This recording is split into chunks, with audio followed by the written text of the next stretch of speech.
Guys, I made a smart decision.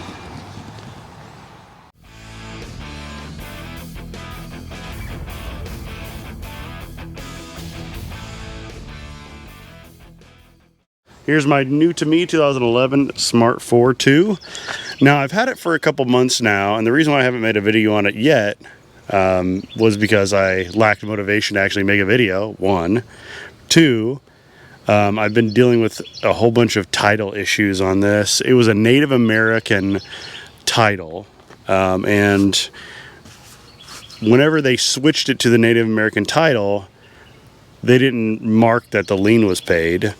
And so now when I switched it back to the Oklahoma title, which is where I live, there was still a lien on the car on the Oklahoma side. So we had to hunt down the original owner of the car, get the lien release. It was a whole ordeal, no fun, but it is now legally in my name. And now I feel like making a video about it, mainly because of that. So the main issue was it needed brakes. And the brakes were really bad, like really bad. So we put new rotors on, we put new brake pads in there. I'll put some clips of those in here in just a moment so you can see what they looked like. Really rough. Now that you've seen the clip from what it looked like before, let's take a look at what it looks like now. Well, I can't show you the brakes because they're behind the wheels and they're steel wheels. This is the base model, after all. And the base model, one thing about the base model is the door's locked. Let me unlock it. Yeah, one thing about the base model is it has crank windows, which I actually kind of like the crank windows, less things go wrong. It also has no tachometer or clock on the dash. Usually it would be in a pod down there in the middle. And that's really about it. I think also the higher model came with, you can get the convertible in the higher model. Oh, and you have flappy paddles right there on the higher end model, which I could live with or without. These have automated manual transmissions, so whenever you drive, there's like a big lag between gears. It feels like there's something wrong, but if you think about it, like as if somebody was shifting in between, it does feel kind of like that. Like if you think, oh, I'm shifting now, it feels like that. So it's kind of weird. There's like a weird lag between all the different gears, but it runs and drives just fine. Yeah, I really like the car so far. And seeing as I only paid $1,000 for it, can't complain. All right, let's take a look in here. Now, one other thing that I was having issues with this car was the AC wasn't blowing very hard, but it blew cold. It only like barely trickled out of the vents on full blast. And all the air was coming out by my leg and it wasn't even warm. And I was like, why? Why is that? That's so weird to me. So what I did was I looked down here. Back there, you can see the little AC box, right? Well, it was just totally gaping open and it was just blasting air out. So it wasn't even going through the evaporator and out the vents. It was just coming out on your legs. And of course, on a hot day, that's not going to really do you much good. So I bought a filter, put that in there, and that kind of kept some of the air in. The door is missing on the actual box itself for the filter, and unfortunately I just could not find an easy place to purchase a new box. So what I did was I just cut down a piece of cardboard and kind of shoved it in there, wedged it in there, and as you can see back there, you can see the cardboard.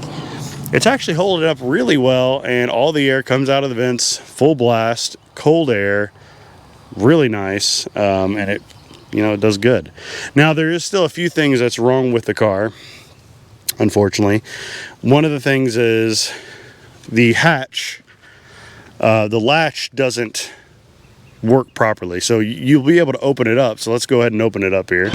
So it pops it open, and actually just replace these struts because they were totally bad as well. But if you just go in and shut it right now without doing anything, this latch will get pushed in and will latch itself, and of course it won't actually let this go in there. This part won't actually latch. So you kind of have to go in there, and you can see, you just push your little finger there and then you can shut it.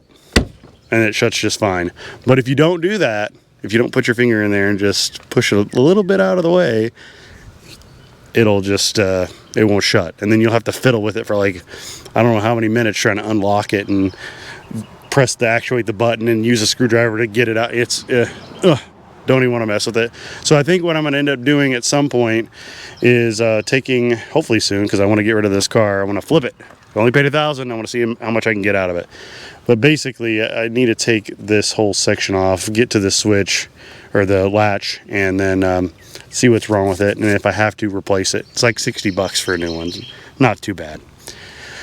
Also, there is a check engine light, and the TPS tire pressure system light is on. Unfortunately, I don't think I'm going to do anything about the tire pressure monitoring system. If somebody wants to fix it, they can, more power to them. I'm definitely not going to do it. But there's a check engine light, and I've got to see what's wrong with that. I left my stupid code reader at my friend's house, so I got to go get that, and then we can check the codes, see what's wrong with them, see what's going on with it. Because yeah, there's a code, and it runs a little rough at idle, and I think there's this little vacuum solenoid or something to that effect that is acting up. So I think that might be the cause of the issue, and they say online that it can cause it to run rough or whatever. So yeah, actually, since I just got this legal today, I've got a tag, and it's 2025, baby. And so what that means is I'm going to take this, probably go pick up the check engine light reader, and we will see what the code is, possibly clear it. I did clear it before, and it seemed to run better once it was cleared. So I think whatever that issue is, when it throws the code, then it runs worse. That's so weird to me that it does that, but maybe it goes in some kind of weird limp mode or something like that. Ooh, one other thing, we've got WeatherTech mats.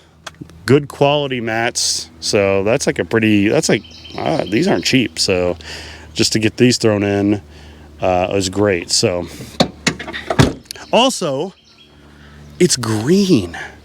How many green smart cars do you see? That can't be super common, you know what I mean? Green, I usually see them like black, red, white, you know, never green. So it's kind of cool getting a green one, kind of uncommon, a little bit rare. So I like that. So let's take it for a drive to go pick up the code reader, and then we'll check the codes when we get back. And for those of you wondering, where in the heck did the IQ go? Well, it sacrificed its life to let me buy the Smart, and also bought the 2004 Honda Civic that has AC, runs and drives good. There was some issues with it, which I'll get into on a later video. But yeah, I was driving down the road and from Colin's house, no problem. And I was driving down the road and I saw like an animal run across the street, and I was like, oh, I guess I'm glad I didn't hit that. And then suddenly out of nowhere, wham! I hit something, and I was like, holy crap. And I drive a little bit longer, it's rubbing, making horrible noises. I pull over, and sure enough, the whole front end is smashed in. I'm like, oh, why? But honestly, it was kind of a blessing in disguise, because I was able to pick this up for $1,000, pick this car up, the Civic, for $700. So, and I basically sold that IQ for $1,700 with the damage. So could be a lot worse. I think I've got two cars out of one, and this IQ actually needed a lot more work, and I cannot paint on my own just yet. I'm working on it. Can't paint on my own yet, but I plan on it. And I didn't really want to practice on the IQ. And I'll show you a picture of what the IQ looked like after the issue, you know, where the animal got in the way while I was driving. And then one cool thing is I got in touch with a guy who bought the IQ off of me. He took it to a shop, they redid it, and I'll show you what it looks like now. He sent me a picture, which is super cool of him to do, so you guys can see what it looks like after. I think it looked really good, it turned out really well, and I think it went to a really good home. I think he's gonna love it, enjoy it, and honestly, I couldn't wish it a better life, to be honest. So let's go ahead and take a ride and go pick up that code reader. Now, before we take it for a drive, let's go ahead and take a tour of the interior of the vehicle. So, first off, let's open the door so we can get a little bit of view. So there's some nice little cubbies here, which is kind of cool. It's got cloth all over here and on the dash. See the cloth on the dash? That's kind of interesting. I've never really seen that before.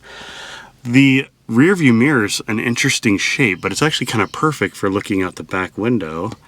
I do like that. It's got a little cubby right here. Put stuff in. Pretty useful. You can put your phone in there, you know.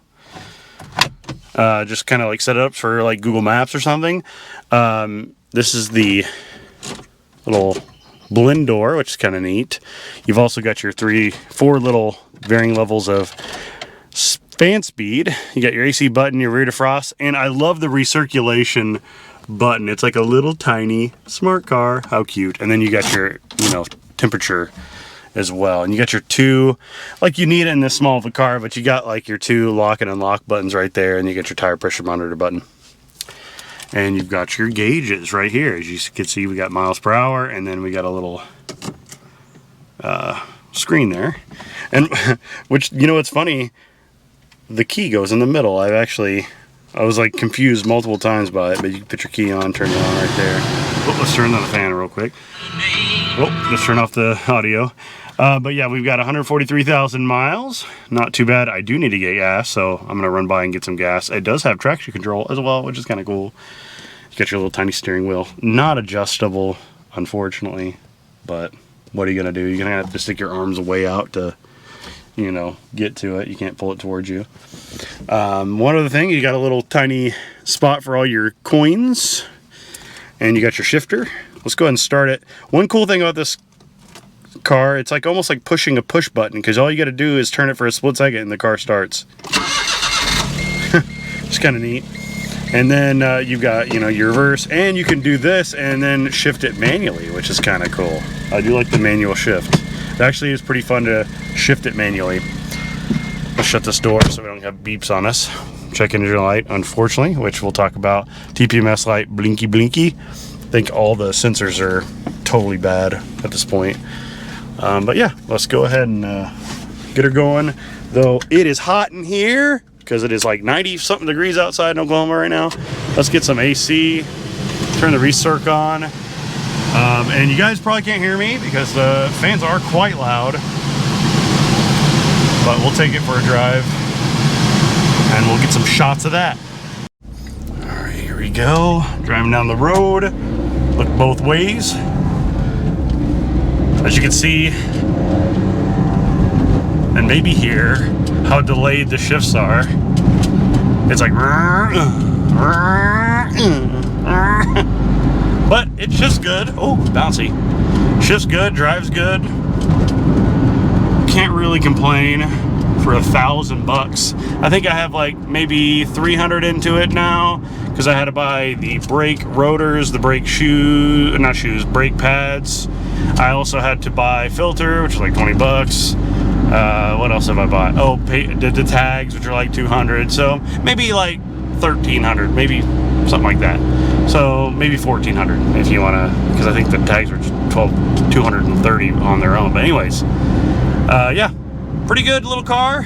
And I'm starting to sweat like crazy, so I'm gonna turn the fan on, and then we'll see you in a little bit once we get our code reader. I was on the last dregs of fuel, guys, and I had to stop and get some gas, and look at this.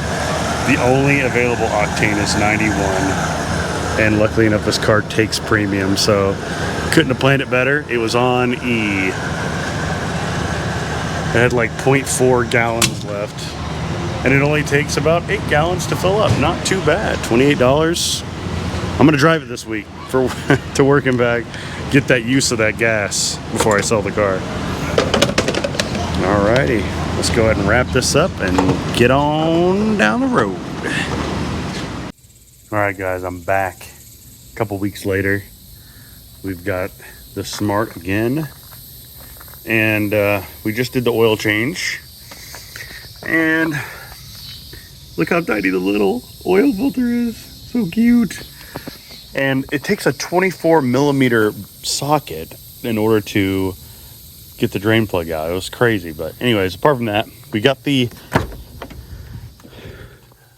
scanner again. Now, it's been a couple weeks, so I have since scanned it in an intervening amount of time. I was having issues with the scanner working for some reason. I had to reset the firmware or whatever, and that fixed it. But, so now, let's go ahead and check it out just to see if the code's the same, which I'm sure it is. And I can show you it on the scanner itself, and then we can go forward with what we need to do to fix it.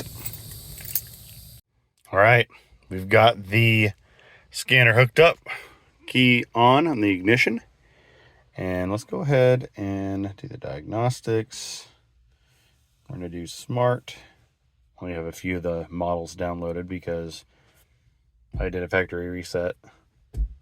And I haven't really needed any of the other models yet, so we're going to do automatically search. Yeah, we get to see the VIN, hooray. Let's go. Be a left-hand steering. I don't know why it matters, but we'll do health report. Why not?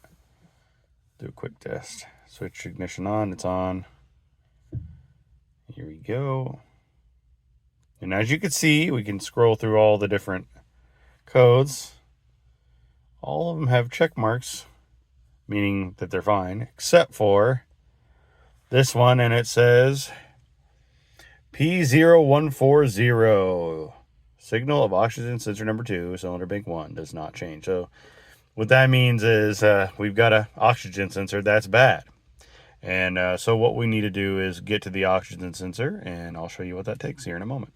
All right, guys. So the oxygen sensor is literally right behind that bumper. There's the exhaust manifold, and then there's a bumper guard or bar right there behind the bumper, obviously to protect the engine and you. And unfortunately, you have to take off this whole piece. Including that even, all the way down to get to the back of the, engine. All right, we got her in the shop, ready to have the bumper removed off of the back of the car. As you can see, we have a lift in here. Ooh, look at that. Wow. Unfortunately, it's not 100% ready to go. It does go up and down. We can lift cars up and down. It's just not attached to the ground yet. As you can see, I have asphalt floors, and you can't really attach a lift to asphalt floors, though you only need to attach it in 2 spots, there and over there, there and over there. Well, 4 spots, really. And, but it's kind of stable on its own the way it is, the way it's designed. So we have lifted up a couple cars just to test it out. Of course, we weren't underneath them very much or at all until we were for sure. Also, I've got this under hoist jack stand there. So I should be able to, rigidify it even if we don't have it attached to the ground. But anyways, we're going to try to avoid lifting vehicles unless we have to. But here we are. We've got the car. We need to take the bumper off. Let's get to it. All right, guys, first thing we've got to do is take off this little rocker panel right here. There's a couple clips that are there, and pull this out of the way, and there's 2 screws right in there. So I'm gonna go ahead and do that. All right, got them both out here. I used this 3D printed little pry tool. They're both right here. We should be able to pull this out. There we go. And you can see the 2 screws there.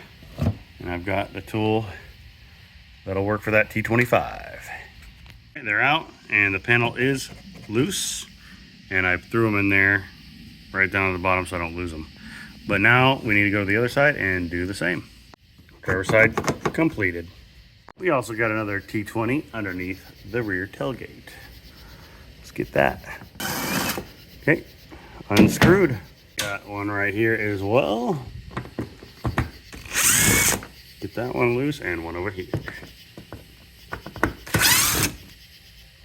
Right down where the exhaust pipe is, there's a clip here, and over here, the exact opposite. Those pull out, and then we gotta open up the rear tailgate. Let's go ahead and open that up.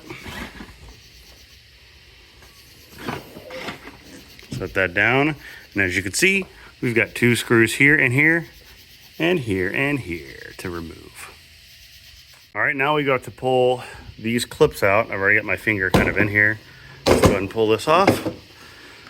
Last little bit up here, if I can get it. Gotta stand up.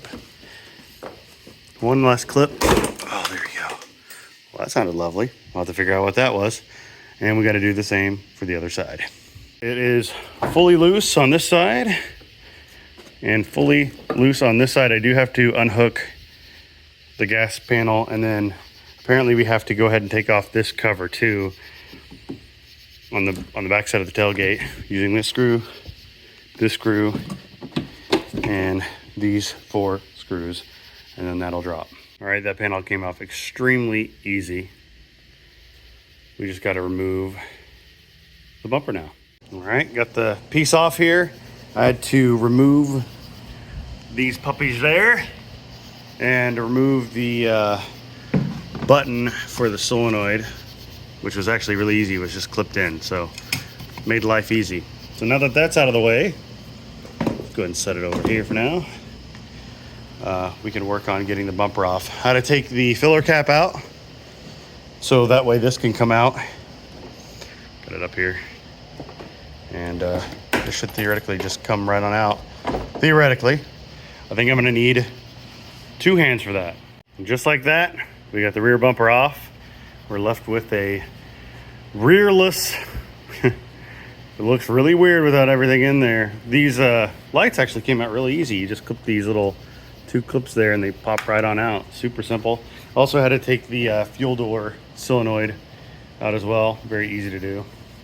So let's see if we can figure out where the O2 sensor is, because it looks like it's going to be kind of hard to find. All right, guys, it's time to see if we can get this O2 sensor off. Unfortunately, I'm not sure which one is downstream, which one's upstream. I got to figure that out. There's one here and then there's one up here. I think that one might be upstream and this one might be downstream, but I am not sure. I'll have to do some research, and unfortunately a lot of the videos online that I'm seeing, you know, there's not a lot of detail on which ones, or even documentation. I'm not seeing a lot of documentation as to which one's which, so it's kind of annoying. So I just figured out something annoying. Turns out the downstream sensor is the one in the middle, which is kind of like right there. It's kind of hard to see, but here's the line that goes to it. And as you can see there, down there at the bottom. And then the upstream sensor is this one. And I couldn't figure that out until just now. So honestly, I think I probably could have changed the downstream sensor without having to take all this off. Luckily enough, taking all this off is fairly easy. So what I'm going to do is go ahead and take this O2 sensor out right there, and then see about replacing it, and then hopefully the O2 sensor code doesn't come back, because I'm sure as heck not taking the whole dang rear bumper off again. That would be annoying. All right, guys, I got the sensor out. I had to cut it, unfortunately, to get a socket on it to take it out, but now we can get one ordered to replace it. Exciting times. You'll see me here in a moment. It'll be probably a couple days for me because I've got to wait for it to come in, but it'll be only a minute for you. Or not even a minute, like a second. Exciting. All right, guys, it's a new day and we're about to work on the Smart again. Just got the oxygen sensor in, brand new. This is the old one. Let's go ahead and open it up and see what we got. There it is. And it looks identical. Has the same plug, same length of wire, same threads. And the cool thing is, it comes with anti-seize pre-installed, so it makes it extremely easy to put in. So I'm pretty excited. I'm gonna go ahead and get that put in today, and we'll see what it looks like. It's gonna be pretty hard to get some footage of this, so I'm just gonna go ahead and do it. It goes right down there. Ignore the mess, but unfortunately there's no way to tighten that O2 sensor with any of the tools that I have, so I'm gonna go ahead and cut this off and make a stubby one of these, because honestly I don't really need a lot of crescent wrenches and they're cheap, so I'm just going to cut this one, and then I'm going to tighten it that way, because I just cannot get it on there with the length that it is. So let's do it. That did the trick. Just short enough and also long enough that I could get some leverage and also tighten that down. So we're in good shape. It's tight. Just got to plug it in now. I'll show you.